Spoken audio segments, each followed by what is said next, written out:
emprendimiento, específicamente el emprendimiento de género, y nos acompaña en el estudio Alfredo Sánchez, director de Negocio Pyme. Buenas tardes, bienvenida. Buenas tardes, Mariana, un placer como siempre compartir contigo y bueno, con tu audiencia. Señalaba el tema del emprendimiento de género. ¿Qué podemos hablar sobre cómo está catalogado el emprendimiento por géneros en Venezuela? Nosotros tenemos un fenómeno interesante que está asociado no solo a lo que es el fenómeno de emprendimiento global y nacional, sino a lo que es el motor de la economía que constituyen las mujeres, ¿no? Al hablar de emprendimiento de género, donde vemos que la vocación emprendedora por parte de las mujeres, cuando tú ves la estructura de la vocación emprendedora en Venezuela, el emprendimiento femenino es muy importante. De hecho, son uno de los grandes motores en la actividad económica, pues en más de la mitad de los hogares venezolanos no tienen una figura paterna activa. Y además, en muchos casos, las mujeres son las que llevan adelante el entorno familiar, lo que llevan la economía del núcleo. Y por supuesto, esto hace que el emprendimiento sea visto por las mujeres como una opción de crecimiento e independencia económica. Entonces, es un fenómeno venezolano y latinoamericano en general, porque nuestras sociedades tienen ciertos rasgos matriarcales. El peso de la mujer es tan grande y obviamente, si la mujer lleva un liderazgo en la economía familiar, el emprendimiento es un camino para que canalice sus energías. Ahora, se habla de la mujer y de la mujer latinoamericana y venezolana como una mujer fuerte, aguerrida. ¿En materia de negocios es igual? Sí, es aguerrida, es líder, pero en buena medida hay unas limitantes con lo que es unas percepciones sobre el emprendimiento que asumen los géneros. Y tiene fenómenos que eso incluso las mujeres tienen que superarlo. Tú tienes fenómenos de mujeres que son vicepresidentas, gerentes de una organización, deciden tomar el camino del emprendimiento y entonces lo primero que piensan es hacer galletas. Bueno, una persona que tiene todo este background y todo puede canalizar, montar una empresa de consultoría, montar una plataforma de learning, y entonces hay una percepción o autopercepción cultural donde el emprendimiento femenino se canaliza mucho hacia ciertas actividades tradicionales. Entonces, ¿qué es lo que hay que hacer? Las energías están, pero lo que hay que abrir o superar esas brechas que se generan sobre que el emprendimiento femenino tiene que ir hacia unos ámbitos específicos. Las mujeres pueden perfectamente desempeñar roles en cualquier sector económico, en cualquier área, y por supuesto el emprendimiento tiene que reflejar esa realidad. Ahora, ¿se desempeñan en este ámbito doméstico o tratan de llevar su emprendimiento por el área doméstica porque encuentran trabas en el mercado o simplemente es un tema de trabas o de barreras mentales? Yo creo que hay un componente más de barreras mentales. Incluso si te pones a ver, cuando tú ves Venezuela, tiene la particularidad que el rol de las mujeres en cargos de liderazgo es muy alto. Es muy alto en la empresa privada. Muchos hemos tenido jefes mujeres cantidad de veces, que no pasa así en países desarrollados. En muchos países desarrollados el peso de la mujer en la ecosociedad es mucho menor, es mucho más limitado. Entonces en Venezuela tenemos esa realidad que está mucho en los ámbitos institucionales, pero que en los ámbitos de emprendimiento a veces comienzan a haber una tendencia de emprendimiento tradicional. Yo lo que creo que tienen las mujeres que ese rol de liderazgo que están asumiendo o que ya manejan. Estaba el otro día en la Universidad Simón Bolívar y me llamó la atención porque tú hace 10 años ibas a la Simón Bolívar y eran puros hombres, y ahora tú vas a la Simón Bolívar y son puras mujeres en carreras técnicas, que normalmente las carreras técnicas eran percibidas con una barrera de género. Yo creo que hay un componente de mentalidad, pero también hay que hacer políticas públicas para fomentar ese cambio de mentalidad y para que las mujeres asuman ese rol como dinamo económico de la sociedad. Casi todas las políticas públicas de desarrollo económico en América Latina actualmente están enfocándose mucho en las mujeres como ejes de activación económica y de progreso. ¿Por qué enfocarse en la mujer? ¿Es la mujer más planificada? ¿Es la mujer más capaz de organizar algo y llevar y conseguir una meta?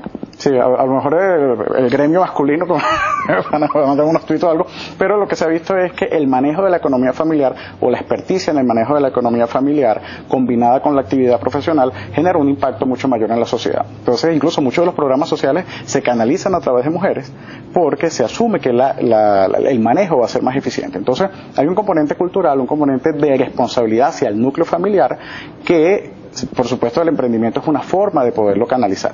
Nosotros acabamos de sacar un libro que se llama La Mompreneur Digital, manual para mamás emprendedoras hispanas y latinoamericanas en internet, con mi coautora que es una venezolana que vive en Canadá y es muy estudiosa del área de emprendimiento latinoamericano, Josepina Russo, y ahí hemos detectado cómo existe ese fenómeno en todo nuestro continente, en todo nuestro subcontinente. Y la idea es que entonces las mujeres tomen ese control de su energía productiva, de su actividad, y la apalanquen en tecnología. Entonces lo que tenemos que buscar es que más que todo las condiciones están, el tema es la sensibilización, la formación en esas áreas. El acceso de las mujeres a los créditos y a todo lo que es el músculo financiero para llevar a cabo un emprendimiento no doméstico, sino ya de este nivel. ¿Es fácil, es posible? ¿Tiene más acceso la mujer que el hombre? No, ahí depende, por supuesto, de la formación y la calidad de los planes de negocios que puedan desarrollar y la calidad de los modelos empresariales que puedan llevar a cabo. No pudiéramos decir que hay unas barreras, especialmente, bueno, un banco lo que va a evaluar, un banco multilateral, bueno, pero una institución crediticia, un banco de desarrollo, una banca privada, una banca pública, lo que va a valorar es la calidad, por supuesto, del modelo de negocio. Lo que tenemos también que lograr que las mujeres cada vez tengan una mayor cultura de negocios. O sea, que esas energías productivas, donde extrapolan muchas veces la economía familiar a la economía, bueno, independiente, que esas energías productivas se profesionalicen y que tengan formación de negocio para que a la hora que vayan a aplicar a créditos, no a programas sociales. Sabemos que programas sociales son excelentes administradoras y es la mejor manera que los recursos sean productivos. Pero cuando vayan a proyectos económicos, oye, compitan en las mejores condiciones para acceder sobre la base de su calidad. Porque tampoco hay que dar unas preferencias por género, ¿no? Tiene que ser igualdad de oportunidades, igualdad de acceso a todas las opciones que da el mercado. Vamos a hacer la primera pausa aquí en Noticias Globo. Él es director de Negocio PYME. Hablamos sobre el género y el emprendimiento. Hablábamos sobre la capacidad de la mujer y todo esto. Quisiera, además, usted señalaba que cada día se ven más estudiantes mujeres en áreas de ingeniería, en áreas de técnicas. Ahora, ¿se ve más interés de la mujer o se ve más participación de la mujer en escuelas de negocios, en escuelas para liderazgo? Sí, fíjate, ayer estaba viendo casualmente un estudio que se hizo en una política de emprendimiento de un gobierno local y en ese estudio se mencionaba, pero en el caso del municipio de Baruta, se mencionaba que el 60% de los participantes en los programas de formación eran público femenino. Público femenino donde tenías además personas solteras, había bastantes jóvenes que lo estaban desarrollando, pero también muchas mamás y muchas mamás que tenían esa vocación de desarrollar el emprendimiento para lograr el crecimiento profesional con el crecimiento familiar. Entonces, para tener esa flexibilidad. ¿Qué sucede? Hay una vocación porque estas personas no lo están viendo solo como una manera de hacer dinero, lo están viendo como un proyecto de vida y proyecto de su núcleo familiar. Además, estaba el tema de cuando las mujeres están, la madre desde el hogar, porque hemos visto en el caso del emprendedor venezolano, en el caso del trabajador venezolano, que los venezolanos se forman desde la escuela, desde el colegio, la academia, a la universidad, se forman para ser empleados, pero no hay una formación completa desde tempranas edades para ser líderes o para ser gerentes o para ser dueños de tu propio negocio. No existe esa cultura. Ha avanzado en eso en alguna medida y desde el hogar están las madres orientando a sus hijos no solamente a tener una profesión, no solamente a ser un buen empleado, sino además a ser un líder, a ser un emprendedor. ¿Se está enseñando eso desde el hogar?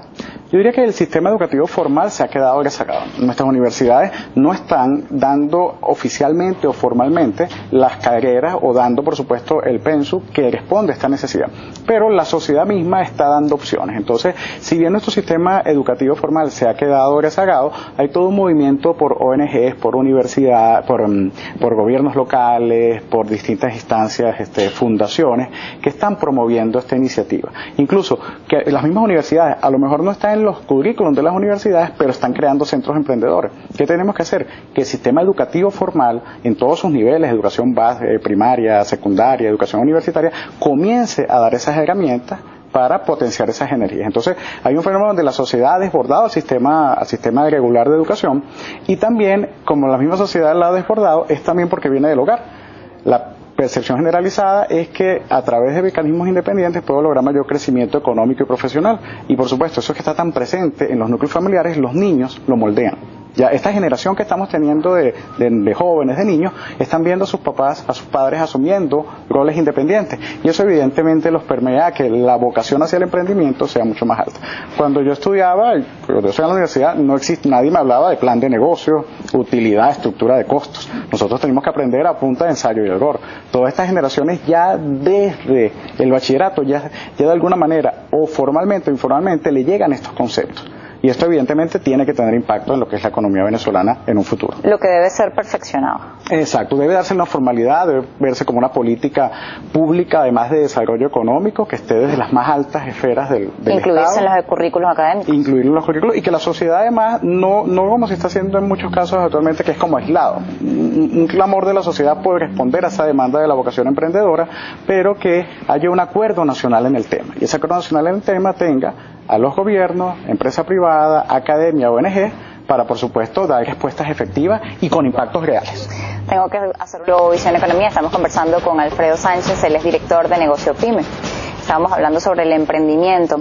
Además, en materia de emprendimiento, además del tema del género, además de la necesidad de formación, se está entendiendo en Venezuela, hay en Venezuela el sentido de oportunidad del momento en que se está viviendo, que quizás puede ser la oportunidad para desarrollar muchas cosas que no se han desarrollado en nuestro país, con un aparato industrial que está bastante decaído, pero que además entonces puede ser una oportunidad de negocio para muchas personas. Se está evaluando esa condición, se ve ese sentido de oportunidad en quienes se están formando para los negocios. Yo creo que en el discurso de todos los actores que hacemos vida en el mundo del emprendimiento, tenemos que adecuar el discurso a la realidad del país actual. Nosotros, emprender en Venezuela no es más que emprender en Suiza, en Colombia, en Estados Unidos. Tenemos unas realidades muy particulares como país, pero tomando que el carácter en mandarín, en chino, de crisis y oportunidades es el mismo, de las crisis surgen oportunidades, yo pienso que tenemos que hacer un mapa del entorno de negocios venezolanos y las oportunidades que pueden estar en el marco de la situación económica complicada que tenemos. Que, como lo vimos en un programa anterior, existen ciertos nichos en los cuales se pueden desarrollar oportunidades de negocio, y oportunidades de negocio en lo que es la sustitución de importaciones, como lo hemos comentado anteriormente, sin sonar a cepalista de los 70, pero evidentemente el mercado venezolano tiene muchas necesidades que se cubren con importación, y que esas necesidades por restricciones de divisas ya no se van a poder traer esos productos. Entonces hay que ubicar qué productos soy viable de producir en Venezuela, teniendo esa suerte de protección no declarada que existe, para, por supuesto, para cubrir la demanda del mercado, y que, bueno, cuando mejoran las condiciones económicas, tener unos productos competitivos. Tenemos como una protección de la producción nacional de alguna forma por el encarecimiento de la divisa. Otras oportunidades están vinculadas al talento venezolano, aquellos servicios de base tecnológica que yo puedo prestar desde Venezuela y ofertar en mercados internacionales. Servicios desde diseño, programación, desarrollo de software, asesorías, consultoría, proyectos de e-learning, se puede prestar desde Venezuela con tarifas muy competitivas, porque como el talento venezolano a nivel internacional su valor o las remuneraciones son bajas, entonces eso permite que tú puedas ser muy competitivo afuera e incluso tener ingresos superiores a los que da el mercado venezolano. Otro componente son los sectores populares. El 80% de los consumidores en Venezuela están en las zonas populares, que tienen un alto poder de consumo consolidado y que, por supuesto, tenemos que tenerlas en el radar. Entonces, en términos generales, es ver, tenemos una crisis, evidentemente, donde la crisis puede generar oportunidades. Y yo invitaría a que todos los que somos actores del mundo del emprendimiento adecuemos el discurso a esa realidad. El emprendedor venezolano está buscando una sinergia entre conocimiento en plan de negocios, mercadeo, ventas, recursos humanos, pero aplicado a nuestro entorno, que es muy particular. Y los países que ahorita son imanes de inversión venezolana, hace 20 años eran países que tenían profundas crisis económicas, que tenían hiperinflación, que tenían muchas guerras civiles, que tenían grandes problemas, y encontraron el camino del progreso. Las sociedades, si deciden encaminarse hacia el progreso, no hay nadie que las detenga. Así que vamos a adecuar a que en el marco de la crisis puede haber oportunidades, y asumir que Venezuela es un país que tiene perfecta capacidad de recuperación. Además, ¿cómo hacer de que todas estas personas que están hoy en la economía informal dejen de verlo como un sector informal y pasen a ser esos pequeños empresarios? Sí, uno de los grandes retos que confrontamos es la formalización y la mejora de la calidad del emprendimiento. Mucho del emprendimiento venezolano es de subsistencia. Tenemos que profesionalizar ese emprendimiento, que aquel microempresario que hoy está simplemente, cubriendo mis necesidades básicas de alimentación, ese microempresario diga, no, yo tengo un proyecto empresarial de vida, y yo soy un autoempleado, después ser un microempresario, luego una pequeña empresa, después una mediana empresa, y si Dios quiere en 20, 30 años una gran empresa. Eso es lo que hace grande a los países. Entonces el emprendimiento venezolano, que en buena medida es subsistencia, y también en Latinoamérica lamentablemente, es un fenómeno general, tenemos que darles herramientas para que se profesionalice y la gente haga una carrera emprendedora exitosa como quien hace una carrera corporativa exitosa. Muchas gracias por habernos acompañado la tarde de hoy. Ahora vamos a ver